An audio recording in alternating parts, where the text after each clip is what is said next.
Assalamualaikum warahmatullahi wabarakatuh. Perkenalkan, nama saya Tessa Anggreni.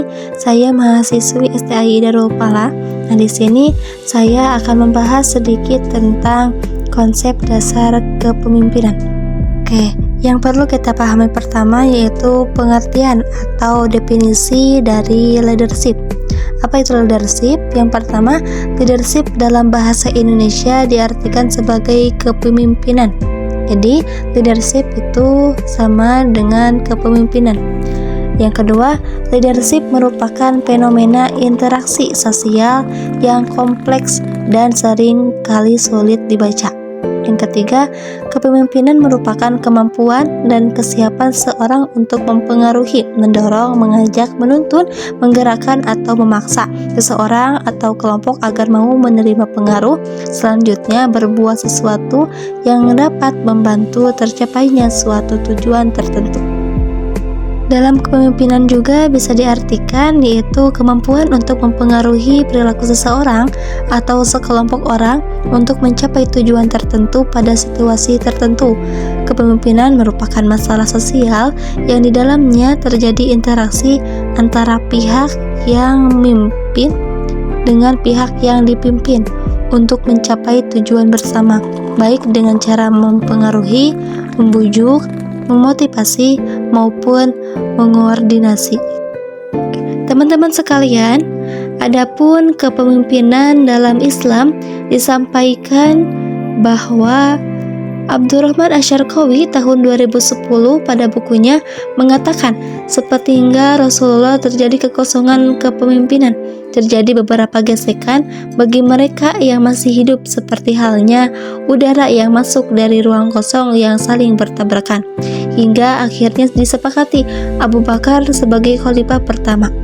Kepemimpinan dalam Islam harus mampu memberikan perubahan dan pembaharuan secara signifikan hingga melahirkan kepemimpinan yang kuat atau strong leadership yang visioner, yang mampu membangun budaya organisasi yang efektif dan iklim organisasi yang kondusif. Istilah kepemimpinan dalam Islam bisa disebut dengan khalifah, bisa disebut juga dengan imam, dan bisa disebut juga dengan ulil amri. Teman-teman sekalian, adapun tujuan dari leadership itu adalah sarana untuk mencapai tujuan. Kalau seseorang memiliki strong leadership, maka pencepatan untuk mencapai tujuan itu akan mengalami kemudahan. Terus yang kedua, tujuan leadership itu adalah memotivasi orang lain. Nah, fungsi leadership yang pertama adalah fungsi administrasi, yaitu mengadakan formulasi kebijaksanaan administrasi dan menyediakan fasilitasnya. Terus yang kedua, fungsi sebagai top manajemen, yaitu mengadakan planning, organizing, staffing, directing, commanding, controlling, dan sebagainya. Teman-teman sekalian, kita akan membahas tentang fungsi pokok kepemimpinan.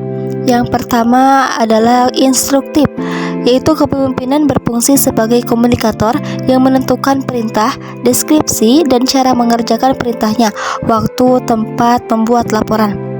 Yang kedua, fungsi konsultatif, yaitu pemimpin berfungsi sebagai penasehat bagi bawahannya yang belum memahami secara mendalam tentang tugas-tugasnya. Yang ketiga adalah fungsi partisipatif, yaitu pemimpin berusaha mengaktifkan orang-orang yang dipimpinnya dalam pengambilan keputusan maupun dalam pelaksanaannya. Yang keempat adalah fungsi perencana, yaitu seorang pemimpin merencanakan kegiatan yang akan dilakukan untuk mencapai tujuan yang telah ditetapkan. Dan fungsi terakhir adalah pengelolaan, yaitu pemimpin berfungsi sebagai penetapan struktur, tugas, dan kewajiban, fungsi pekerjaan, dan hubungan antar fungsi yang terdapat di organisasi yang dikelola. Teman-teman sekalian, adapun faktor-faktor kepemimpinan. Yang pertama adalah faktor pemimpin itu sendiri. Pemimpin harus jujur, kenali diri dan tahu apa yang harus dilakukan. Itu seorang pemimpin. Jadi, seorang pemimpin itu adalah faktor esensial dari proses kepemimpinan. Pemimpin tidak boleh tidak mengetahui apa yang harus dilakukan. Yang kedua adalah pengikut. Karena pengikut ada, pemimpin ada. Maka seorang pemimpin mengenal karakter pengikutnya. Jadi, tidak boleh seorang pemimpin tidak mengenal siapa yang dipimpinnya. Itu adalah faktor-faktor kepemimpinan yang kedua. Yang ketiga adalah situasi. Bukan dalam situasi kosong. Seorang pemimpin mampu memutuskan dan mempertimbangkan tindakan apa yang paling tepat terhadap situasi yang sedang dipimpinnya. Lalu yang keempat adalah komunikasi.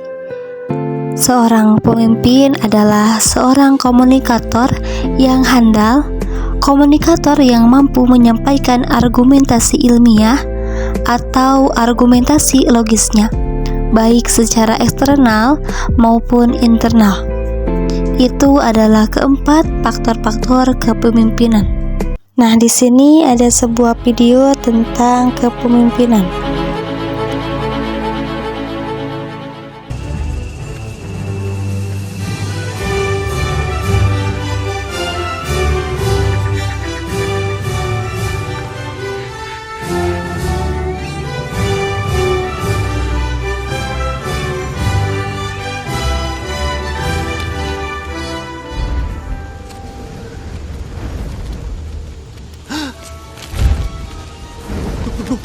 Oh no! I'm lost! Where's the line? It just went away! Dude, what do I do? Help! We'll be stuck here forever! Do not panic! Do not panic! We are trained professionals! Now stay calm. We are going around the leaf. Around the leaf? I don't think we can do that. Oh, nonsense. This is nothing compared to the twig of 93. That's it. That's it. Good. You're doing great. There you go. There you go. Watch my eyes. Don't look away. And here's the line again. Thank you. Thank you, Mr. Soil. Good job, everybody.